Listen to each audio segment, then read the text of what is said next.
SL1000 unboxing. Hi, I'm Billy, one of the Fuji guys, here to give you a quick unboxing of the brand new Fujifilm FinePix SL1000 camera. This camera is a new 50x zoom, 16 megapixel CMOS sensor with optical image stabilization. Of course, the biggest thing about this camera is its zoom factor at 50 times. You get quite close of a camera. First things first, in the box you got the owner's manual. It looks like the software CD, and of course registration information and warranty information. If you find that the book is not very large, it's because it's more of a quick start book. For the full owner's manual, you can find it in the actual CD itself as a PDF, available in a multitude of languages. Let's take a look at the other contents. I'm going to go right to the heart of the matter because this is what the boxing is about.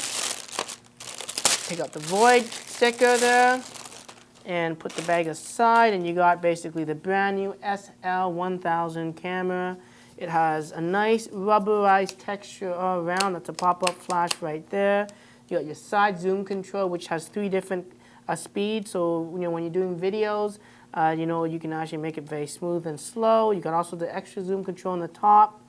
Hot shoe stereo mic and EVF with an LCD screen. You even got the eye sensor, which is great. You find a lot of these cameras nowadays, they're trying to sell it cheaper and they don't have the optical view, the electronic viewfinder. And personally, to take a picture with a 50x zoom without using your eyes like that, you're gonna find it very difficult to do. So anyways, this is just the camera. I'm gonna put it aside for now. As you can see, it runs off lithium batteries. The batteries itself are partially charged in the box, but you definitely want to keep it charged for 3 to 4 hours. It's the NP85 battery, which offers 3.7 volts. To me, it's basically an NP45 batteries times 2, right? And there we go. Okay. Got a little plug adapter. So you want to know what that was? That's the plug adapter. Depending on the country that you are purchasing the camera from, you might have that adapter be configured slightly different, which means there should be a charger somewhere around here. That's the strap. It's just a standard Fujifilm strap. It goes on each side.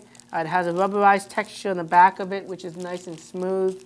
It's a decent strap. It's not too bad. You definitely don't have to buy a new one unless you want to be more fashionable. You may not tell everyone you're using a Fujifilm camera. Then, of course, you can buy your own strap. I'm just going to put that aside. You got your lens cap. So the lens cap itself obviously protects the lens. It's actually pressure clipped on. And it comes with the little attachment string here so that you can actually string that onto the side of the camera. And so that when you pull it off, it's not going to be lost, okay?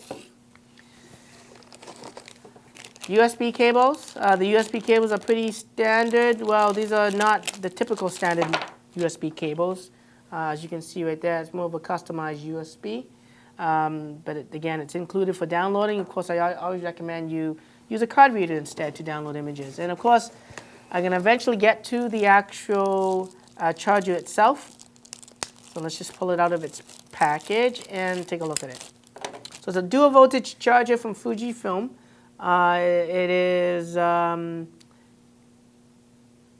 me just see, yep. So it looks very similar to other chargers that we've offered. This is the plug adapter. You can slide it down, clips in place. And of course the batteries, as the contacts go in, charges the batteries on the wall. You got a low indicator light that tells you charging or not. And that's basically the contents of the box itself. Let's take a look at the camera itself then. Let's put the batteries in and see if we can get this camera up and going. Right to the bottom, you got orange tab to the orange stripe of the battery. The contacts go inside. Slot for a memory card. So the memory card it uses, of course, is a SD card. I recommend at least a class, 6 card or a class 4 card because it offers full HD video, 60 frames a second. So you want to insert that. A little icon showing you how to put the card in. So it's going to be facing like that, the label facing the front. It's pressured, spring loaded.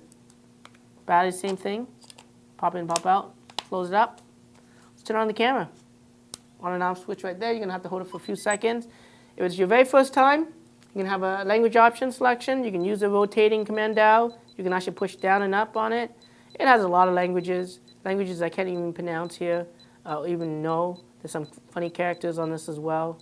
Of course, I know English, so I'm going to select English, okay? Like I said, the battery's not fully charged, so you definitely want to charge them before you use it. But you can definitely, if you get this as a Christmas gift Christmas morning, you can definitely take photos right away, provided that you actually have a memory card laying around the house. So taking photo, shutter button's right here. You can push halfway down to pre-focus, all the way down to take the picture. That sound that you hear is basically a replica shutter sound. You can actually turn it off so that you don't have that annoying sound. I like to make my cameras quite silent so it doesn't disturb anything. To zoom in, zoom out, the zoom controls. I believe it has like over 40 stops or 40 steps, as you can see. I can use the side too. Or I can hold it down. And of course I can configure that to be slow or fast in the menu itself. To do videos, you push the record button and it starts recording your HD video. I can actually take photos with the videos by pushing the shutter button. As you can see, it took a photo. I can zoom during the video. I'm going to take a photo again. And then to stop the video, I just push the record button again. So now I want to look back at my images. I push the playback button. And of course, you got the images I've taken from the actual video itself. Is a 60:9 small size, which is I think 3 megapixels. This is the some images I shot already, and the actual video itself. You'll see there's little stripes in it. You push down to play the video. Speaker. And as I take photos, there's absolutely no interruptions to the video itself. It records at 60 frames a second. So it's going to be great for action videos, whether you're on the sideline, recording a soccer game, baseball game. Definitely, if you're good at editing, you can actually take a 60 frames per second video, slow it down, and it looks incredible for slow motion. To delete this video, all you have to do is push up. So I push up, and you can select from the current frame, all frames, or even selected frames. I'm just going to delete the video itself, push OK. OK to confirm. It's going to go to the next video or picture, and if I don't want to delete, I just push back. Okay, that's your saver button. If you ever make a mistake anywhere through the camera, push display back, and it's going to bring you back out. The other thing is just to turn the camera off. So if you don't want to delete images, you push the wrong button, just turn the camera off. Okay? To zoom in on the image, use the zoom controls. So let me just find an image here. I'm going to use the toggles on top. I guess I can use the side. Oh, I can't use the side. I only use the top to do the zoom in. And I can use the directional pad to pan left and right in the image itself. Like that, okay? There we go. And that's just a quick little, unboxing first look of the SL1000. Don't forget to subscribe to my video and follow me on Twitter so I can answer your questions. Of course, I will be doing a top features video on this camera, which goes through some of the cool features, including things like the advanced filter, panoramic modes, even manual control modes to explain how to use the aperture and shutter controls on this camera. So until then, I'm Billy, one of the Fuji Guys.